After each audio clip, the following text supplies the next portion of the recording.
수요예배 우리 계신 하나님의 말씀은 신약성경 사도행전 9장 32절부터 43절까지의 말씀입니다. 신약성경 202쪽입니다. 사도행전 9장 32절부터 43절까지의 말씀입니다.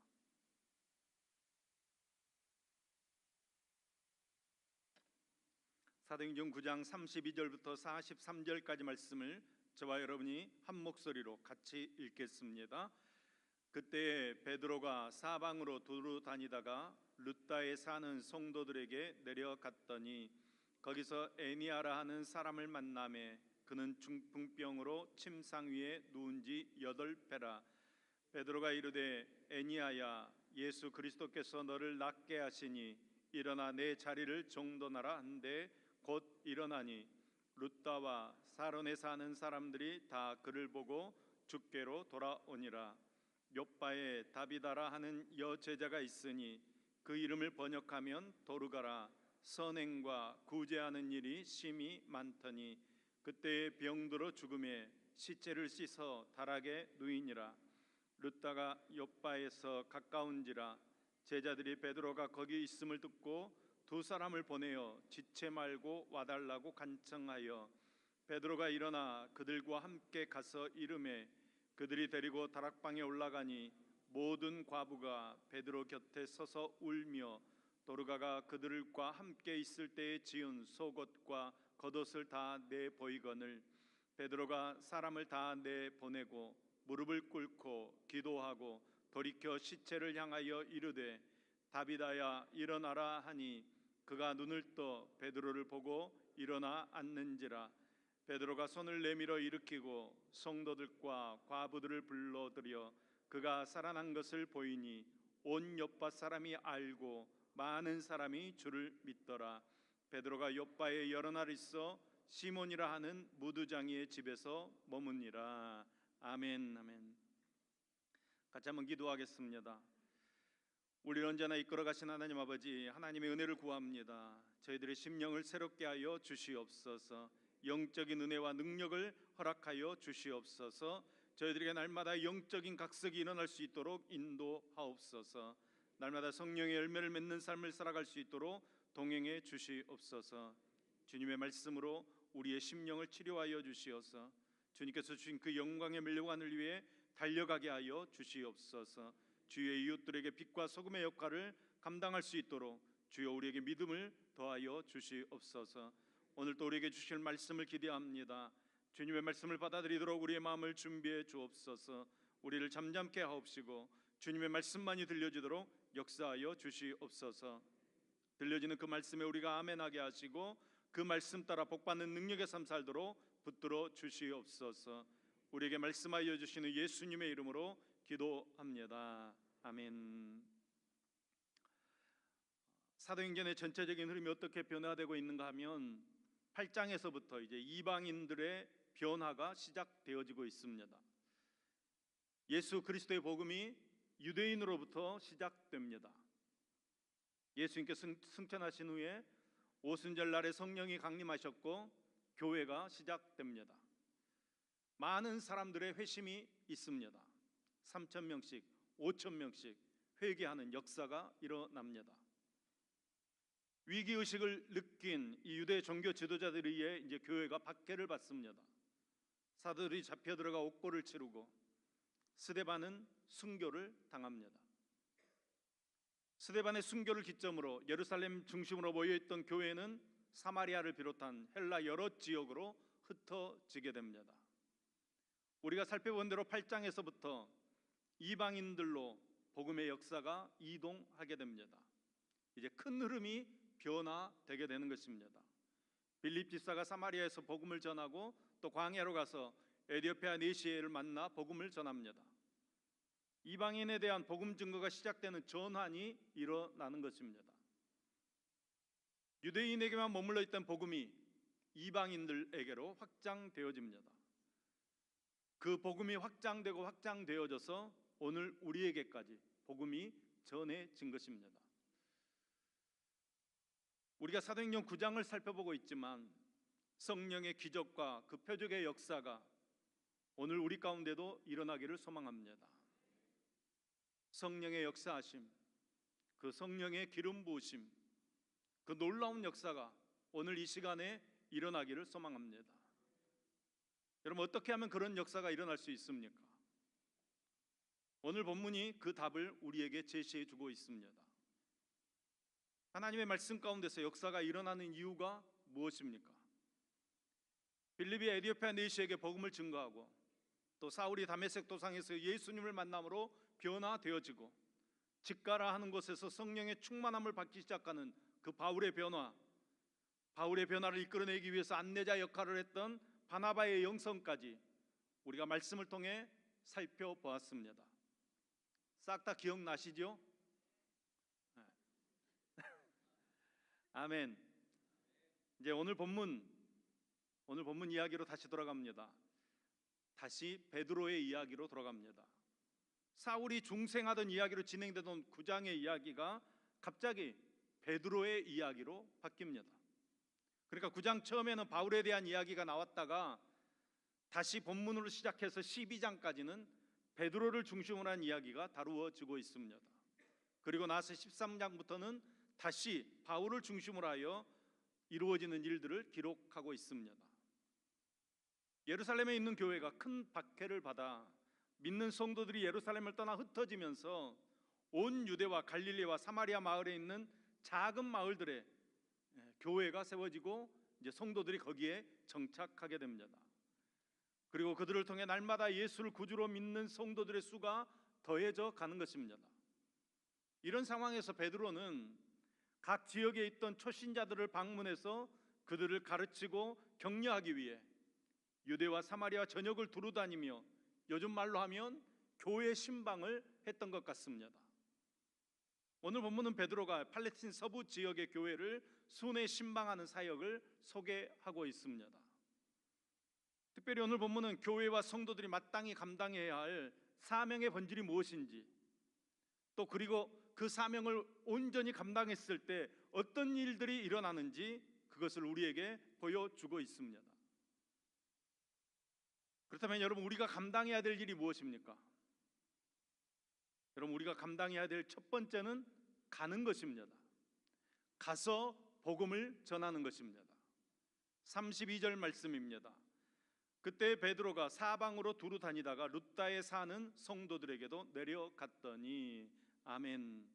베드로가 사방으로 두루 다녔다, 이렇게 말씀합니다.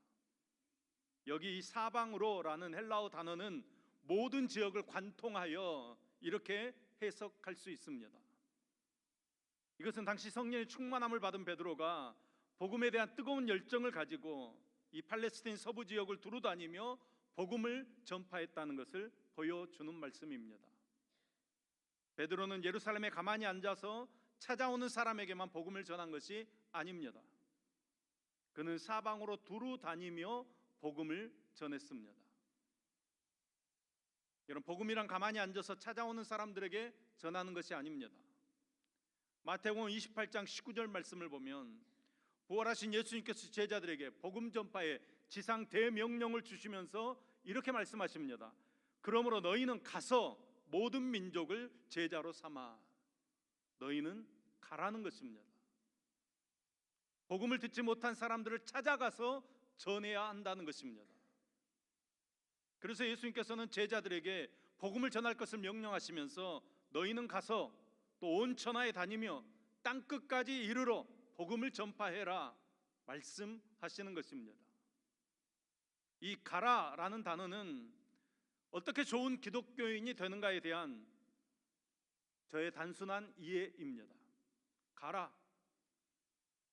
여러분, 예수님 시대에는 의로운 유대인이 되기 위해서 행할 600가지가 넘는 규칙과 법이 있었습니다. 이것은 성경에서 말씀하고 있는 율법 외에 성전법, 정결의식 뭐 이런 것들, 그러니까 하나님을 위해서 의로운 삶을 어떻게 살아야 하는가, 수많은 사람들의 의견이 담겨져 있는 600가지가 넘는 규칙과 법이 있었습니다. 그 율법을 잘 지켜야 좋은 유대인이 될 수 있었습니다. 하지만 실제로 성경 말씀에서 예수님께서 우리에게 주시는 말씀을 보시면 좋은 그리스도인이 되기 위해서 우리가 해야 할 일은 가는 것입니다.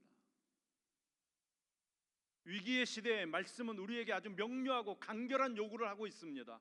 가라. 십자가에 달려 죽으시고 살아나야 한다고 복음의 진수를 제자들에게 가르쳐 주신 예수님께서 엿새 후에 제자들 중에 베드로, 야고보, 요한만을 따로 데리고 높은 산에 올라가셨습니다. 거기서 예수님께서 변형이 되어 그 얼굴이 해같이 빛나며 그 옷이 빛과 같이 휘어졌습니다. 해같이 빛나며 옷이 빛과 같이 휘어진 예수님께서 율법의 대표자인 모세와 또 선지자의 대표자인 엘리야와 함께 영광 중에 나타나서 장차 예수님이 죽음에 대해서 대화를 나누고 있습니다. 이 영광스러운 모습을 베드로가 보게 됩니다. 베드로가 너무너무 좋았습니다. 그래서 예수님에게 이렇게 제안합니다. 주여, 우리가 여기 있는 것이 좋사오니 만일 주께서 원하시면 내가 여기에다 초막셋을 짓되 하나님은 주님을 위해, 하나는 모세를 위해, 하나는 엘리야를 위해 짓겠습니다. 여러분, 세상 사람들은 모두 다 행복한 삶을 추구합니다. 여러분 행복하십니까? 아멘 하셔야 되는데. 여러분 행복하십니까? 아멘. 여러분 베드로를 보십시오. 베드로, 여기가 좋습니다. 여기서 살았으면 좋겠습니다. 여기서 살다가 죽으면 좋겠습니다. 지금 이야기하고 있습니다. 여러분 베드로가 어떻게 해서 그런 이야기 할 수 있었습니까? 예수님을 보았기 때문입니다. 세상과 나는 간 곳 없고 오직 예수님만 보였기 때문입니다. 여러분 정말 마음속에 나는 행복하다 이 마음이 있으십니까? 오직 예수, 하나님의 본체이신 예수님만 바라볼 수 있기를 소망합니다. 마음속에 참된 행복을 누리려면 여러분 예수님만 바라봐야 합니다. 어린아이가 부모와 함께 있으면 마음이 편한 것입니다. 사랑하는 사람은 서로 쳐다만 봐도 행복을 느낍니다. 여러분 오직 예수님만 바라보는 저와 여러분 되기를 소망합니다. 베드로와 같은 이런 고백, 여기가 좋습니다. 지금이 행복합니다. 이제는 죽어도 좋겠습니다. 영원히 여기서 살았으면 좋겠습니다. 이런 고백을 하게 되는 우리 광주성악교회 되기를 간절히 소망합니다. 그런데 여러분 우리의 믿음이 거기까지 딱 거기에서 멈춰버리기 때문에 문제가 생기는 것입니다. 은혜 받고 기적 체험하고 뭔가 황홀함을 느끼고 그리고 끝입니다. 여러분 그러기 때문에 우리의 신앙이 성장하지 못하는 것입니다. 여러분 은혜 받으셨습니까? 기적을 체험하셨습니까? 여러분 그러면 가야 합니다. 은혜 받은 자는 하산해야 합니다. 박목월 시인의 말을 잘 들어보십시오. 우리의 신앙을 손으로 증명하자, 발이 증명하자, 코가 증명하자, 그리고 주일이 아닌 월요일 아침에도 금요일 밤에도 증명하자. 여러분 참된 그리스도인이 된 여부는 교회 안에서 가려지는 것이 아닙니다. 교회 밖 우리의 삶의 현장에서 가려지는 것입니다. 삶의 현장에서 걷는 일상생활 속에서 신실한 그리스도인으로 살아가는 자만이 세상 끝까지 신실한 그리스도인으로 살아갈 수 있는 것입니다. 바로 그 삶 자체가 일상의 믿음이 되어지는 것입니다. 예수님께서는 귀한 은혜를 체험해서 변화산 위에서 거하고자 하는 제자들의 의견에 동의하지 않으셨습니다. 그와 같은 능력을 가지고 해야 할 일이 있다는 것입니다. 바로 산 아래로 내려가자 제자들을 데리고 내려오는 것입니다. 산 아래에는 귀신이 들려 물에도 쓰러지고 불에도 쓰러지는 아이가 있었습니다. 그래서 예수님께서 제자들에게 속히 산 아래로 내려가자 말씀하시는 것입니다. 여러분 은혜 받은 사람들이 있어야 할 것은 변화산 위에 우리들끼리 모여 있는 것이 아닙니다. 교회 안에 옹기종기 모여 앉아 우리는 구원받았어, 우리는 너무 좋소, 너무 선민이요, 우리는 선민이요, 우리는 선택받았어. 여러분 그렇게 있어서는 안 된다는 것입니다. 산 아래로 내려가야 합니다. 교회 밖으로 나아가야 합니다. 베드로가 복음을 들고 사방으로 두루 다녔듯이 우리도 복음을 들고 사방으로 두루 다녀야 합니다. 특별히 여러분의 가정으로, 여러분의 아파트로, 여러분의 직장으로, 여러분의 동네로 복음을 들고 가서 죽어가는 이 땅의 빛과 소금으로 영향력을 끼치는 저와 여러분 될 수 있어야 합니다. 우리 광주 성악교회가 이 지역에 선한 영향력을 끼치는 교회 되기를 소망합니다. 가서 살려서 세우는 교회 되기를 소망합니다. 그래서 우리가 감당해야 할 두 번째는 살려서 세우는 것입니다. 복음이 닿는 곳에는 각종 질병이 고침받고 생명이 살아나는 역사가 일어나는 것입니다. 본문에 베드로가 행한 두 가지 치유와 기적의 사건이 기록되어져 있습니다. 첫 번째는 루다에서 일어난 기적입니다. 33절 말씀입니다. 거기서 에니아라는 사람을 만나매 그는 중풍병으로 침상 위에 누운 지 8회라. 아멘. 베드로가 루다를 방문해서 에니아를 만나게 됩니다. 에니아는 중풍병으로 누운 지 8년이 된 환자입니다. 34절 말씀입니다.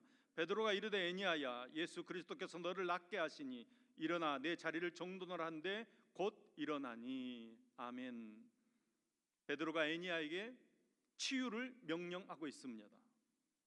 베드로는 예수 그리스도께서 너를 낫게 하신다 선포합니다. 주격은 그리스도입니다. 다시 말해서 병을 치유하는 주체는 베드로 자신이 아니라 예수 그리스도라는 것입니다. 베드로는 다만 그리스도의 종으로 명령만 할 뿐입니다. 우리의 믿음은 두 가지입니다. 하나는 구원 얻는 믿음이고 또 하나는 기적을 경험하는 믿음입니다. 구원 얻는 믿음은 아주 단순합니다.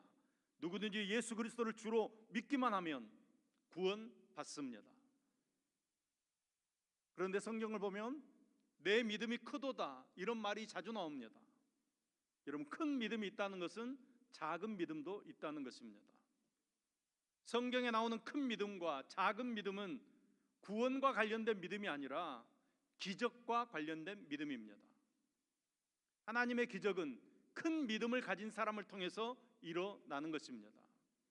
큰 믿음을 가진 사람들이 위대한 하나님의 일을 할 수 있는 것입니다. 베드로는 기적을 일으킬 수 있는 큰 믿음이 있었습니다. 그래서 하나님께서 그를 통해서 일하는 것입니다. 지금도 하나님의 능력을 믿고 기도하면 병이 나을 줄로 믿습니다. 여러분, 우리에게 그 믿음이 있어야 합니다. 하나님께서 역사하신다, 병이 낫는다, 믿음대로 되는 것입니다. 우리에게 큰 믿음이 있기를 소망합니다. 그런데 여러분, 그 믿음은 하나님께서 주신 믿음입니다. 하나님께서 영광 받으셔야 합니다. 사람이 그 영광 가로채지 않고 하나님께서 영광 받으시면 그곳에는 반드시 복음의 역사가 일어날 줄로 믿습니다. 35절 말씀입니다. 루다와 사론에 사는 사람들이 다 그를 보고 주께로 돌아오니라. 아멘. 베드로의 치유 사건으로 말미암아 루다와 사론에 사는 사람들이 주님께로 돌아왔다는 것입니다. 이적을 통해 하나님께로 돌아오는 역사가 있었다는 것입니다. 여러분, 이런 역사는 초대교회에서 흔히 볼 수 있는 보편적인 현상입니다. 여러분, 이것이 바로 이적의 목적입니다. 이적을 통해 하나님께서 드러나시는 것입니다. 하나님의 영광이 드러나는 것입니다.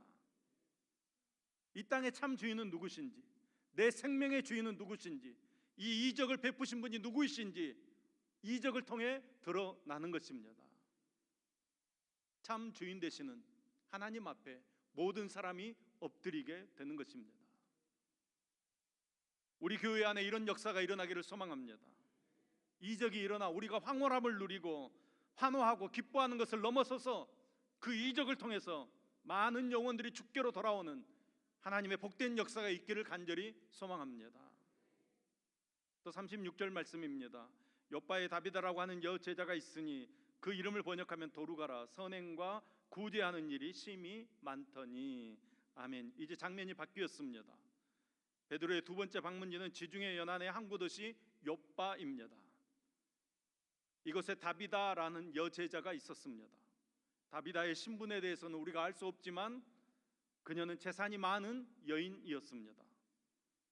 그런데 다비다를 여제자라고 소개하고 있습니다. 다비다는 선행과 구제에 있어서 뛰어난 사람이었습니다. 그는 선행과 구제를 힘써 많은 과부들의 사랑과 존경을 받는 제자였습니다. 37절 38절 말씀입니다. 그때 병들어 죽음에 시체를 씻어 다락에 누이니라. 룻다가 욥바에서 가까운지라 제자들이 베드로가 거기 있음을 듣고 두 사람을 보내어 지체 말고 와달라고 간청하여. 아멘. 안타깝게도 다비다가 병들어 죽게 되었습니다. 그러자 사람들은 시체를 씻어 다락에 누이고 룻다에 베드로가 있다는 소문을 듣고 두 사람을 보내서 베드로를 속히 오도록 요청합니다. 시체를 씻어 다락에 누였다는 것은 이제 장례의 준비가 시작되었다는 것입니다. 다비다가 완전히 죽었다는 것을 의미하는 것입니다. 베드로를 청한 것은 슬픔을 당한 자들을 위해서 기도해주고 위로해주기를 바라고 베드로를 청했을 것입니다. 39절 말씀입니다. 베드로가 일어나 그들과 함께 가서 이르매 그들이 데리고 다락방에 올라가니 모든 과부가 베드로 곁에 서서 울며 도르가가 그들과 함께 있을 때에 지은 속옷과 겉옷을 다 내어 보이거늘. 아멘. 베드로가 도착하자 과부들이 속옷과 겉옷을 다 내 보였습니다. 이 옷들은 다비다가 어려운 사람들에게 지어준 옷들입니다. 이런 장면은 다비다가 과부들에게 큰 은인이었고 그래서 그녀를 잃은 슬픔이 매우 컸다는 것을 보여주는 말씀입니다. 우리는 이 다비다의 장례를 통해 우리를 돌아봐야 합니다. 여러분, 만일 내가 죽어 장사 지내게 되었다면 누가 조문 올 것 같습니까? 조문 와가지고 무슨 얘기를 할 것 같습니까? 우리의 삶을 되돌아봐야 합니다. 왜 이렇게 급하게 간단가? 할 일도 많은데 왜 이 사람 없이는 우리는 어떻게 산단가? 여러분, 이런 말 들을 수 있기를 소망합니다. 다비다의 죽음이 너무나도 안타까운 것입니다. 이제 다비다 없이는 우리는 어떻게 삽니까? 저와 여러분이 그런 얘기 들을 수 있기를 소망합니다. 40절 말씀입니다. 베드로가 사람들을 다 보내고 무릎을 꿇고 기도하고 돌이켜 시체를 향하여 이르되 다비다야 일어나라 하니 그가 눈을 떠 베드로를 보고 일어나 앉는지라. 아멘. 베드로는 사람들을 다 내보냈습니다. 복음을 확산시킬 수 있는 중요한 일을 하면서 사람들에게 방해받지 않고 신중하게 하기 위해서 그렇게 하는 것입니다. 그리고 베드로는 무릎을 꿇었습니다. 간절함을 의미하는 것입니다. 겸손함을 의미하는 것입니다. 여러분, 죽은 자를 살려내려고 하는 일입니다. 하나님 앞에서 겸손하지 않을 수 없고 간절하지 않을 수 없습니다. 그런데 저는 베드로의 믿음이 너무 대단합니다. 죽은 자를 살리겠다. 여러분, 우리에게도 이런 큰 믿음이 있기를 소망합니다. 베드로와 같은 큰 믿음이 있기를 소망합니다. 여러분, 믿음이 있어야 기적이 일어납니다. 하나님의 은혜를 자주 경험하면 은혜 받는 일이 자연스러워집니다. 기적을 자주 경험하면 여러분, 기적이 일상이 되어지는 것입니다. 하나님이 할 줄로 믿습니다. 여러분, 그 믿음이 우리에게 있기를 소망합니다. 여러분, 은혜, 기적은 믿음을 통해 일어납니다. 여러분, 우리도 은혜가 쌓이고 쌓일 수 있기를 소망합니다.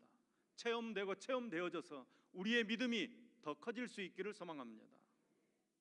41절 42절 말씀입니다. 베드로가 손을 내밀어 일으키고 성도들과 과부들을 불러들여 그가 살아나는 것을 보이시니 온 욥바 사람이 알고 많은 사람이 주를 믿더라. 아멘. 베드로가 손을 내밀어 다비다를 일으키고 다비다가 일어났습니다. 죽은 사람이 살아났습니다. 여러분, 우리는 여기서 하나님께서 왜 이런 기적을 일어나게 하셨는가, 이것을 잘 깨달아 알아야 합니다. 많은 사람이 주를 믿더라. 여러분, 하나님께서 기적을 일으켜 주시는 목적은 분명합니다. 사람들은 기적을 바랍니다. 그런데 그 기적을 바라는 목적이 너무 개인적일 때가 많습니다. 여러분, 기적의 목적은 영혼을 구원하는 것입니다. 이 본질이 흐트러지면 안 됩니다. 이 다비다 사건이 욥바에 널리 퍼지게 됩니다. 여러분, 많은 사람이 주를 믿는 역사가 일어나는 것입니다. 우리 가운데 이런 역사가 있기를 소망합니다. 여러분, 우리를 통해 기적이 일어나고 그 기적을 통해 하나님의 이름이 높여지고 많은 사람들이 주께 돌아와 하나님 앞에 엎드리는 역사가 일어나기를 소망합니다. 그렇게 되려면 여러분, 우리 교회가 큰 믿음 있는 교회 되기를 소망합니다. 저와 여러분이 큰 믿음 있기를 소망합니다. 정말로 세상이 감당할 수 없는 믿음, 그 믿음으로 세상을 이겨내는 우리 광주성안교회 될 수 있기를 간절히 소망합니다. 베드로 사도가 무두장이 시몬의 집에 머문 것도 상당히 의미가 있는 일입니다. 여러분, 무두장이라는 말은 가죽으로 뭔가를 만드는 사람을 가리키는 말입니다. 가죽을 만드는 일은 죽은 시체를 만지는 일이기 때문에 유대인들에게는 부정한 직업입니다. 유대인의 미시나에 보면 가죽 일을 하는 남편과는 이혼해도 좋다, 이렇게 교훈하고 있습니다. 그러니까 여러분, 천시받는 직업입니다. 유대인들이 가까이 하지 않습니다. 그렇게 부정한 직업을 가진 시몬의 집에 또 한 명의 시몬, 사도 베드로가 머물러 있습니다. 베드로는 전통 유대인입니다. 그가 비록 예수를 믿고 그리스도인 되었다고 해도 그는 할례를 받았고 부정한 음식은 먹지 않는 유대인 사회에 속해 있는 사람입니다. 그런데 베드로가 이제는 유대인이 부정하게 여기는 음식을 같이 먹고 부정하게 여기는 사람과 몸을 맞대고 생활하고 있습니다. 우리는 이것이 큰 일이 아닌 것처럼 보일지 몰라도 베드로에게 또 유대인들에게는 엄청나게 큰 일입니다. 그러니까 이제 베드로 자신이 그리스도 안에서 장벽을 넘어서는 것입니다. 여러분, 유대인들이 이방인을 얼마나 싫어하냐면 사업상 만나서 악수할 수 있잖아요. 이렇게 악수하고 나면 반드시 가서 물로 손을 씻습니다. 부정한 것이 사라지기를 위해서 기도합니다. 그런데 그 더러운 사람 집에 같이 머물고 같이 먹고 같이 생활한다. 여러분, 이제 복음이 유대인을 넘어서 이방인들에게 증거되고 있는 것입니다. 복음이 이방인을 향하고 있는 것입니다. 베드로는 유대인의 사도였지만 이방인에게도 복음의 문이 열리게 한 사도입니다. 다음 장면 10장과 11장에 이방인 고넬료가 구원받는 장면이 바로 그런 내용들입니다. 그러니까 이 애니야를 통해서처럼 다비다의 소생을 통해서처럼 많은 사람들이 하나님께로 돌아오는 역사가 시작되는 것입니다. 여러분, 오늘 우리 교회를 통해서도 그런 역사가 있기를 소망합니다. 여러분, 우리의 생각에 사로잡혀 있으면 안 됩니다. 어떻게 저런 사람이 예수 믿을까? 그거는 여러분, 우리의 인간적인 생각입니다. 여러분, 혹시 죽음에서 건진받은 분들 계십니까? 아니면 병에서 고침받은 분 계십니까?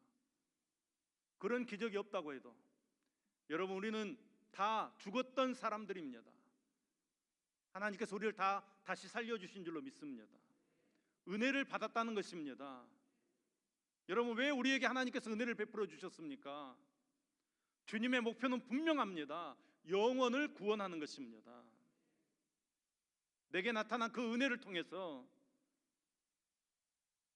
영적으로 아직 믿지 않는 우리 가족들, 믿지 않는 우리 이웃들, 내 직장 동료들,